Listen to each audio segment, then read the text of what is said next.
दोस्तों नमस्कार। आज हम चर्चा करेंगे आर्थिक विकास और मानव संसाधन जनसंख्या में संबंध देखेंगे। दोस्तों से पहले यदि एटम बम बैच ज्वाइन करना है तो डिस्क्रिप्शन में नंबर होगा, आप संपर्क कर सकते हैं। फाइनल होगा आप लोगों का, फाइनल होगा। और पीटी को लेकर मुझे भी चिंता है कि आप लोगों का पीटी हो, उसके लिए तैयारी हो रही है और मंथन जारी है।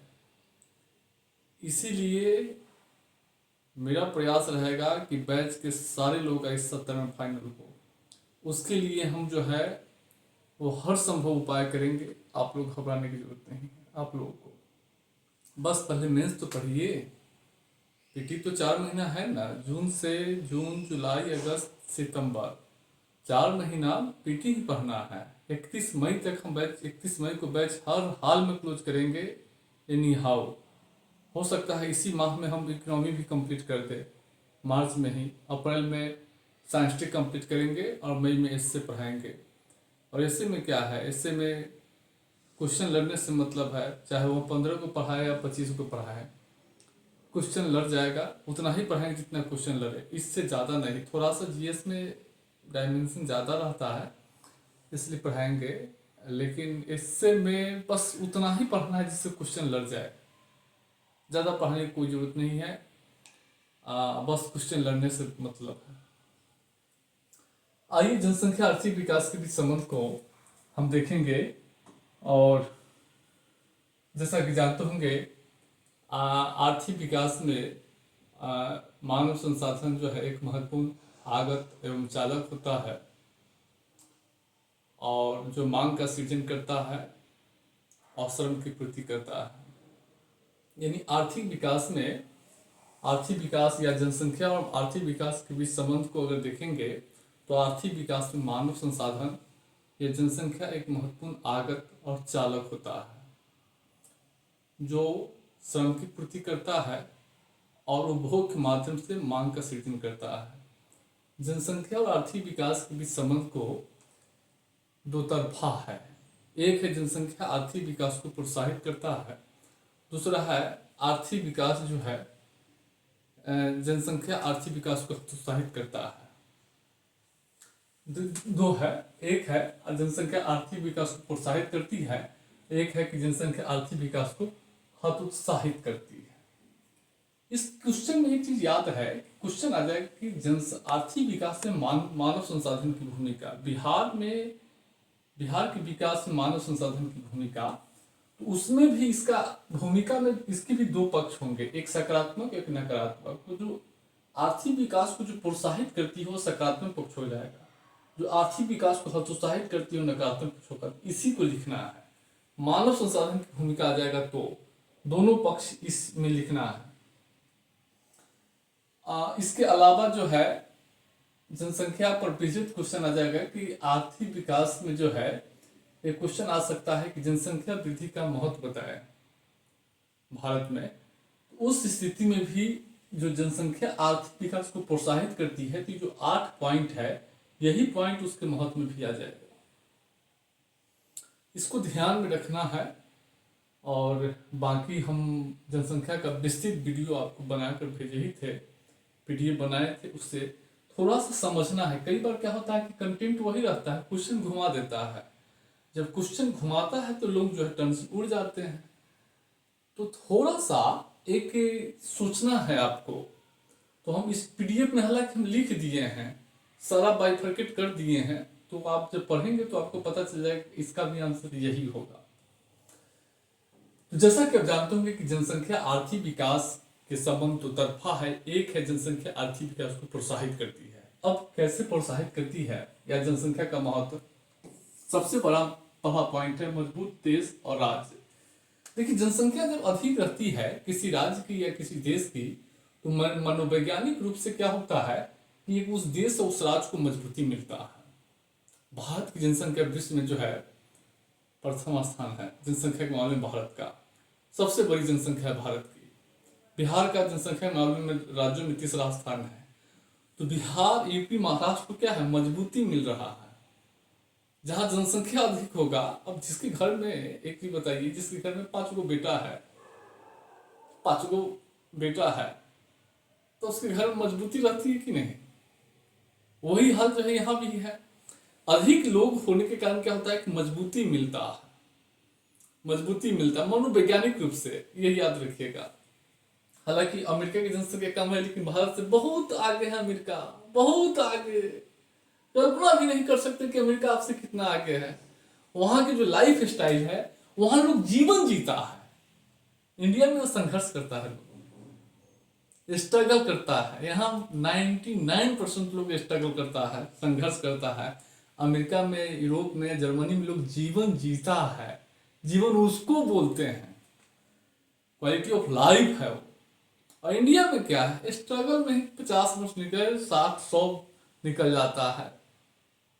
यहाँ की जो स्ट्रगल में लाइफ दिखता है, उसका सबसे बड़ा कारण इंडिया की सोसाइटी सर्वाधिक गंदा सोसाइटी है, सर्वाधिक गंदा सोसाइटी है। इसकी सोच ही गंदा है इंडिया की सोसाइटी की। अब आप कहिएगा कि इतना गर्मा के क्यों बोल रहे हैं?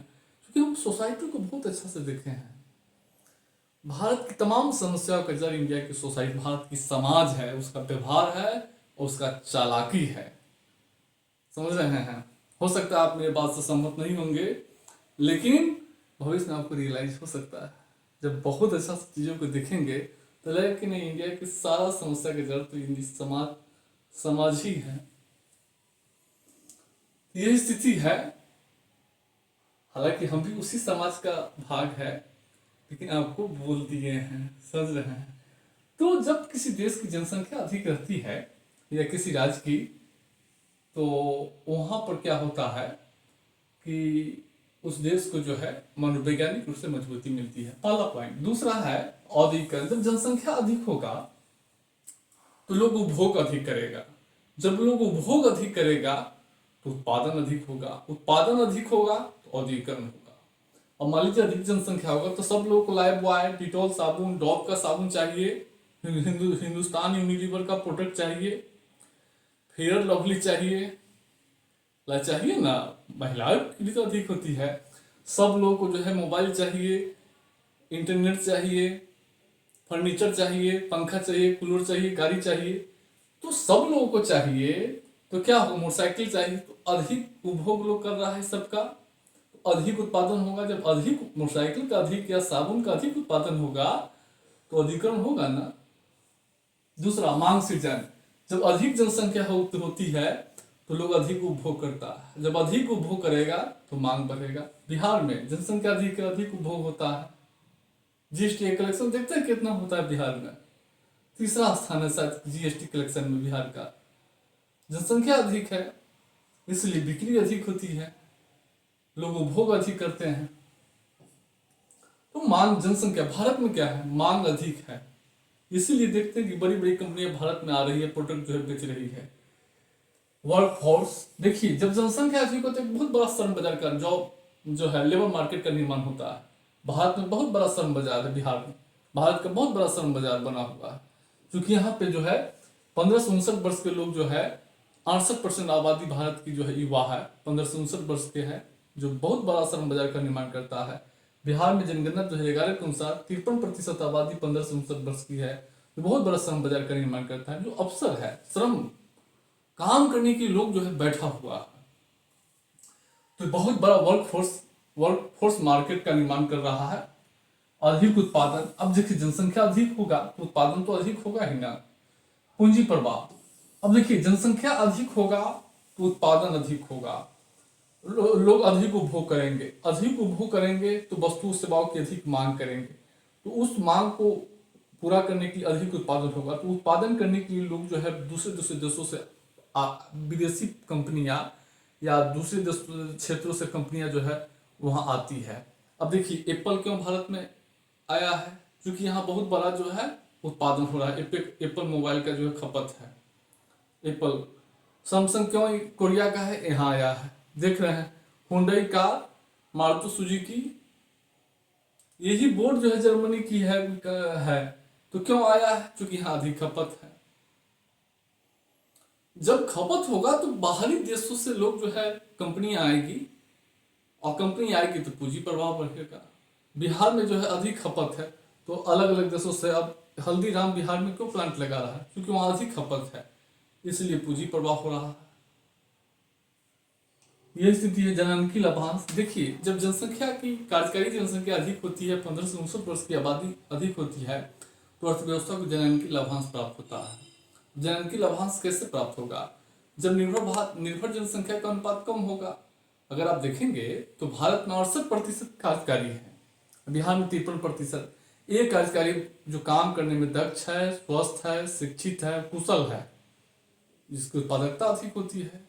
एक्टिव लाइफ तो 15 से 59 है, इसी में आप काम कर सकते हैं। 15 से नीचे काम नहीं कर सकते, आप 59 के बाद काम नहीं कर सकते हैं। होगा ही नहीं, शरीर थक जाएगा, परेशान हो जाइएगा, बेटे पर से नहीं उठिएगा, टाइम पास कीजिएगा, खस्ता हाल। तो जनन लाभांश प्राप्त होता है। और ये जो युवा आबादी है अधिक फोर्स के साथ काम करता है, अधिक बचत करता है। जो युवा आबादी है यही ना बचत करेगा, काम करेगा, बचत होगा, खपत करेगा।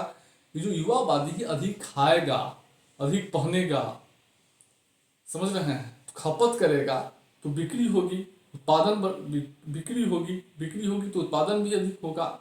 साथ ही साथ बचत भी करेगा, तो बचत करेगा तो पूंजी का संचयन होता है, तो अर्थव्यवस्था इसको लाभ मिलता है।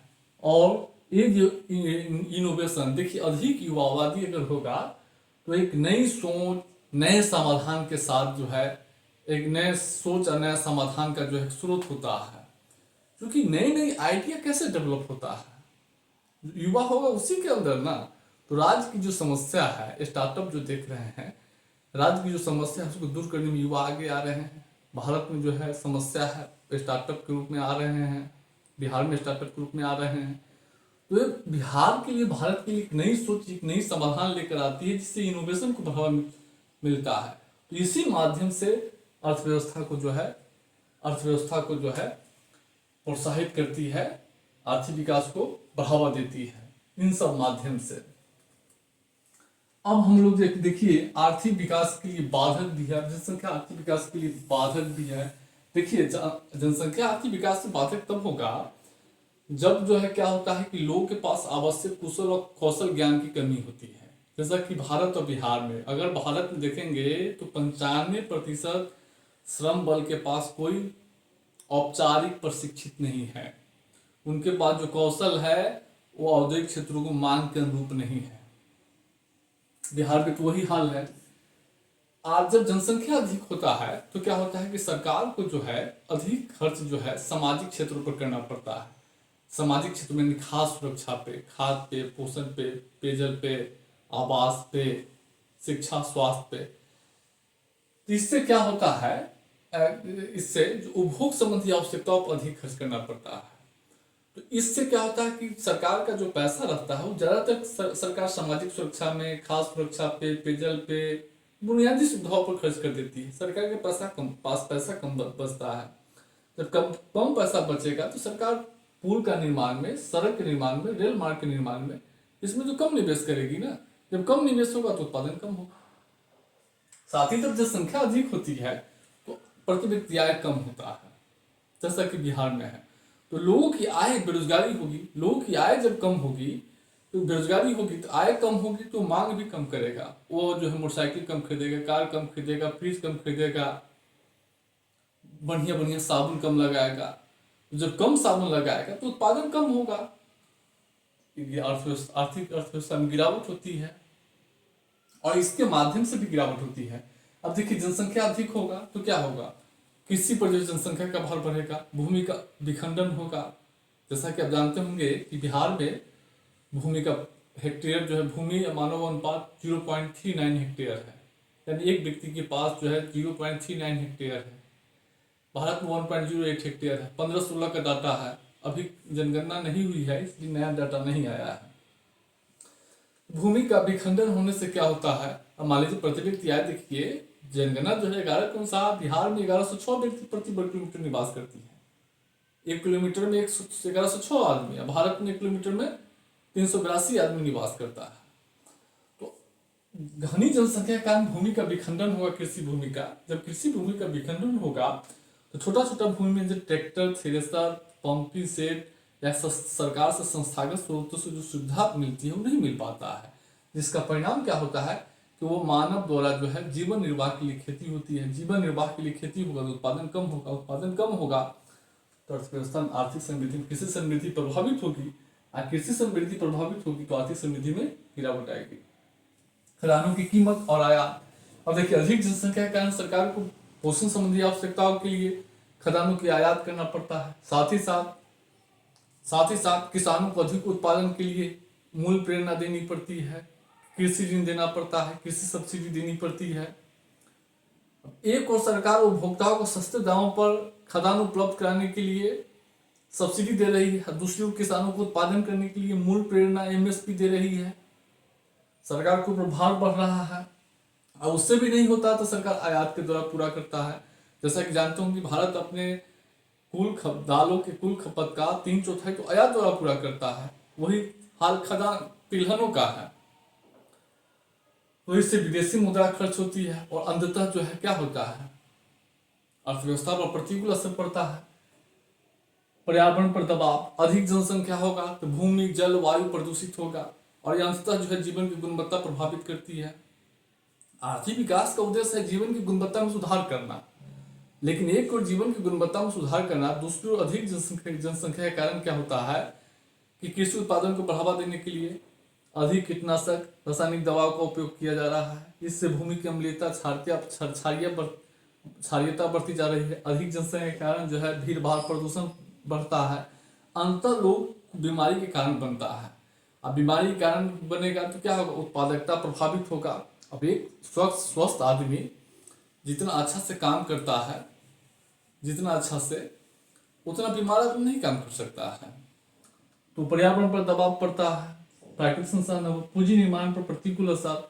अब देखिए, अधिक जनसंख्या होगा तो बचत कम होगा, क्योंकि अगर मान लीजिए कोई आदमी 500 कमा रहा है, 500 कमा रहा है तो 500 भोजने पर खर्च कर देता है, स्वास्थ्य पर खर्च करता है, उसके बाद बचत नहीं होगा।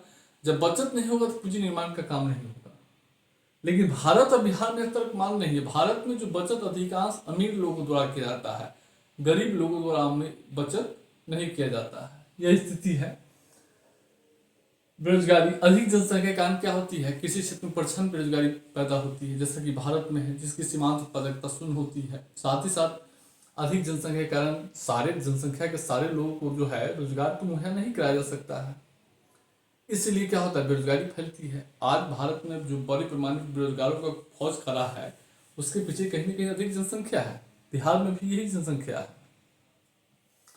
निम्न प्रति व्यक्ति आय और जीवन की गुणवत्ता। देखिए, जनसंख्या अधिक होगा तो लोग की आय कम होगी, क्योंकि जनसंख्या अधिक होगा तो सबको रोजगार नहीं मिल सकता है। जब रोजगार नहीं सबको मिलेगा तो आय तो बढ़ेगा नहीं ना। आय कम होगा तो प्रति व्यक्ति आय पर असर पड़ेगा देश के, बिहार के। साथ ही साथ जीवन की गुणवत्ता। अधिक जनसंख्या के कारण क्या होता है, जीवन की गुणवत्ता प्रभावित होती है। जनसंख्या कम होगा, अगर मान लीजिए जनसंख्या थी, एक आदमी के पास 5 बेटा है, 5 बच्चे हैं, 5 बच्चा है, तो जो कमाता है वो सारा खर्च तो बाल बच्चों पर ही कर देता है। अब उसके पास अतिरिक्त पैसा नहीं रहता है, भरण पोषण पर ही खर्च कर दिया। उसके पास अतिरिक्त पैसा नहीं हो कि कार खरीदे, बढ़िया शर्ट खरीदे, बढ़िया चप्पल खरीदे, एप्पल के मोबाइल रखे, बढ़िया मकान बनाए, शांति से जीवन व्यतीत करे, जीवन का आनंद ले, नहीं कर पाता है, बंटवारा हो जाता है। तो इस सब मिलाकर जो है आर्थिक, जितना ही पॉइंट है, प्रति व्यक्ति आय होगा तो आर्थिक समृद्धि में गिरावट होगी। निम्न प्रति व्यक्ति आय होगा तो क्या होगा, लोग उत्पादन कम, खपत कम करेंगे। जिसके पास पैसा ही नहीं होगा वो मोबाइल क्या यूज करेगा, उच्च शिक्षा कैसे प्राप्त करेगा, महंगा जो है फिल्म देखने थोड़ी कैसे जाएगा, या बढ़िया साबुन इस्तेमाल नहीं कर पाएगा, मोटरसाइकिल नहीं खरीद पाएगा, कार नहीं खरीद पाएगा। तो ये नहीं खरीद पाएगा तो उत्पादन नहीं होगा तो आर्थिक समृद्धि गिरावट होगी। तो इन माध्यम से जनसंख्या आर्थिक विकास में बाधा का काम करता है। यह स्थिति है और इसको आप देखिएगा। और वीडियो में जो शुरुआत में सोसाइटी को लेकर थोड़ा सा ऊंची आवाज में बोल दिए हैं, कई बार होता है, पढ़ाने की तो हो जाता है।